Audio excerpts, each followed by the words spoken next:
Di ba yung Ramadan, kain ako ng kain ng matatamis, tapos yung mga ano nila, yung basta yung matatamis, basta yung part sa matatamis, kumain ako ng kumain. Bago mag-Ramadan, chinik ko yung kilo ko, 48 kilos lang po. Tapos nung mga first week na ng Ramadan, first week, 2 weeks na ng Ramadan, tumaba na ako. Napansin ko na, tumaba na ako.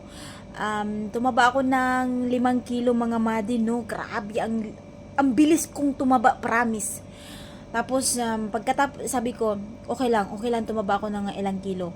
Tapos, sinabi ko sa sarili ko na, okay lang, walang problema. Pagkatapos ng Ramadan, magda-diet ulit ako. So, ito na nga. Pagkatapos ng Ramadan, nag-diet ako, nag-iwas ako sa umiwas ako ng pagkain na matatamis, yung mga mararami yung carbs tulad ng rice, tinapay, ganorn. Uminto ako. Tapos, pag umaga, yung iniinom ko lang, coffee with lemon lang. Nescafe with lemon. Hindi ko siya nilagyan ng kahit anong patamis. Yun lang iniinom ko talaga. Tapos hindi ko nafe-feel yung gutom. Tapos after siguro 1 hour sa pag-inom ko ng kape na with lemon, kumain ako ng oatmeal with banana na walang kahit halong tamis. So yun ang pang-diet ko. Tapos sa awa ng Diyos, grabe, bumaba na yung kilo ko mga madi. Di ko inasahan talaga, as in, ang bilis bumaba yung kilo ko. Bumaba na siya ng 4 kilos. So ngayon 51 kilos na lang ako. Tingnan nyo yung katawan ko.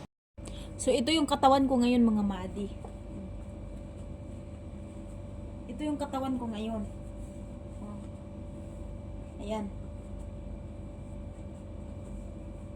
Medyo na, yung katawan ko dati,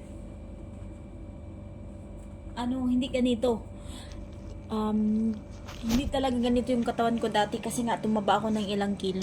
So, ngayon, bubaba na tayo ng 4 kilos. 51 kilos na lang tayo ngayon. So, keep going, madi. Kaya mo yarn. Ang hirap magpapayat, madi. Kaya, iwas kain ng matatamis, iwas carbs. So, yun lang. Magandang gabi and good night.